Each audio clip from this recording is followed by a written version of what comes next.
Hello traders, मैं हूं ओगोर और आज की वीडियो में हम एवेक्स की प्रोफाइल और प्राइस एक्शन का एनालिसिस करेंगे। इस वीडियो में हम ये जानने की कोशिश करेंगे कि एवेक्स का ट्रेंड कब चेंज होगा, कौन से हम लेवल हैं जहां से इसको रिवर्सल्स या बाउंस मिल सकता है, और ये भी देखने की कोशिश करेंगे कि एवेक्स का हाई टाइम फ्रेम के टारगेट्स क्या हैं। वीडियो शुरू करने से पहले अगर आपने चैनल को अभी तक सब्सक्राइब नहीं किया तो इसको सब्सक्राइब कर लें ताकि आल्ट कॉइन की इंपॉर्टेंट अपडेट आपसे मिस ना हो जाए।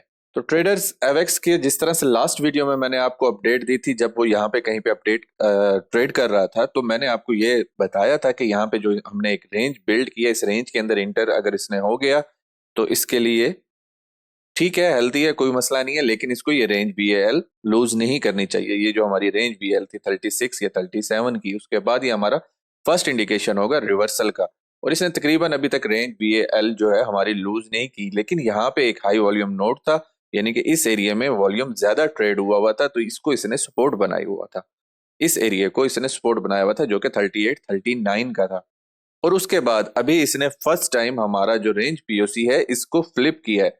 अब यहाँ पे एक चीज देखने की है कि एक तो हमें कंफर्मेशन हो गई कि हमारा जो 4 आवर के ऊपर अभी तक डाउन ट्रेंड था, उसका जो हमारा इंटरनल स्ट्रक्चर है वो चेंज हो चुका है यहाँ पे, और दूसरा पीओसी से भी ऊपर हम आ चुके हैं। ये यहाँ पे भी हमें 4 आवर के ऊपर इस हाई से भी ट्रेंड चेंज होने की इंडिकेशन मिल रही है। अब अगर इसके ऊपर पुल बैक आता है तो बहुत अच्छी बात है, उसके लिए हम वेट कर सकते हैं कि हमें पीओसी जो है वो रिस्पेक्ट करेगी, या फिर ये जो हमारा लोकल स्ट्रक्चर है अगर वो रिस्पेक्ट करता है तो ठीक है, उसके बाद हमारे जो मेन टारगेट है वो ऊपर की तरफ होंगे। लेकिन यहाँ पे एक बहुत जरूरी चीज जो है मैं आपको बताना चाहता हूँ कि जिस तरह यहाँ पे एक हाई वॉल्यूम नोट ने हमें रिस्पेक्ट किया 39 के पास, एक हाई वॉल्यूम नोट जो है हमारा वो यहाँ पे भी है 44.3 और 44.8 के पास। तो 44.3 और 44.8 के एरिया से रिट्रेसमेंट देखने को मिल सकती है, लेकिन यहाँ पे घबराने की जरूरत नहीं है, क्योंकि हमारी इनवैलिडेशन उस वक्त तक नहीं होगी जब तक हम रेंज वीएल को लूज नहीं कर जाते, या फिर ये लास्ट लो को लूज नहीं कर जाते। नीचे अच्छी खासी लिक्विडेशन पड़ी है, अगर हमने लूज भी कर लिया तो हम जस्ट 4 आवर के ऊपर, 4 आवर के ट्रेंड के ऊपर डाउन ट्रेंड के अंदर जाएंगे। ये नहीं होगा कि हमारा जो बड़ा प्रोस्पेक्टिव है या फिर जो फंडामेंटल्स है एवेक्स के वो उसके बुलिश खत्म हो जाएंगे। तो ये चीज एक तो आपने जहन में रखनी है।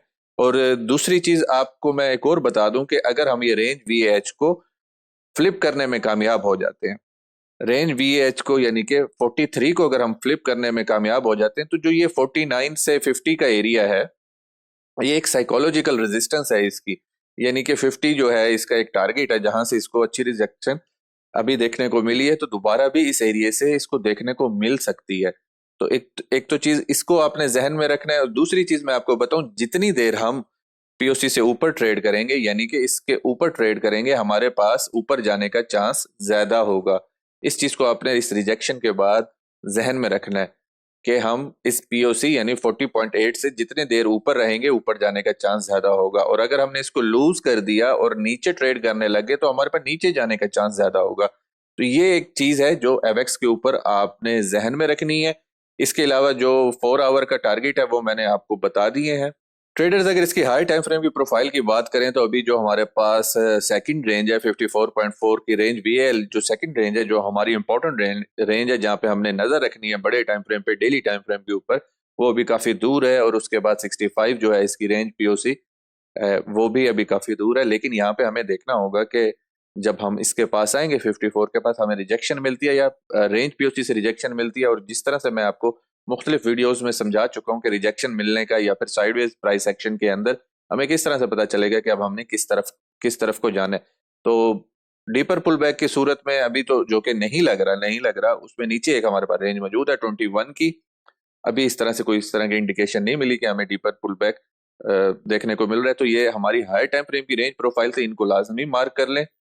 तो फ्रेंड्स, अगर अवेक्स की वीकली टाइम फ्रेम के ऊपर हम बात करें तो 52.7 के बाद जो इसका मेजर रेजिस्टेंस जोन है वो 64.7 और 67.9, यानी कि 65 से 68 का जो एरिया वीकली के ऊपर इसका अच्छा खासा एक वीकली स्ट्रक्चर है, जो कि यहाँ पे पहले सपोर्ट बना हुआ था, अब रेजिस्टेंस में कन्वर्ट हो सकता है। जब तक हम इसको फ्लिप नहीं करेंगे ऊपर के चांसेस हमारे बहुत कम है इस ईयर में 2024 में। तो यहाँ पे एक चीज हमने देखनी है वीकली टाइम फ्रेम के ऊपर, अभी जो हमारा अच्छा खासा एक वीकली ट्रेंड अप ट्रेंड के अंदर आया हुआ है, उसमें एक कैंडल हमारी रेड क्लोज हुई है। अब हमें सेकंड कैंडल देखनी है कि क्या हम इस पिछली कैंडल से, प्रीवियस कैंडल से ऊपर जा सकते हैं या नहीं जा सकते, और अगर हम ऊपर जाते भी हैं तो ये वाला जो हमारा और ये जो दो हमारे इंपॉर्टेंट जोन है वीकली के ऊपर, इन पे आपने नजर रखनी है। तो ट्रेडर्स मीडियम टाइम फ्रेम पे, लोअर टाइम फ्रेम पे और हायर टाइम फ्रेम के ऊपर आपको एवेक्स की जो ये अपडेट थी वो मैंने आपको दे दी है। अगर आप फ्री ट्रेड कॉल्स और free signals, free market update और हमारे लाइव लर्निंग सेशंस अटेंड करना चाहते हैं तो इस वीडियो के डिस्क्रिप्शन में ग्रुप का लिंक मौजूद है, उसको ज्वाइन कर लें। अगर आपको ये वीडियो हेल्पफुल या इन्फॉर्मेटिव लगी है तो इस वीडियो को लाइक करें, दोस्तों के साथ शेयर करें। आज की वीडियो में शामिल होने के लिए थैंक्स। मिलते हैं अगली वीडियो में। Happy trading.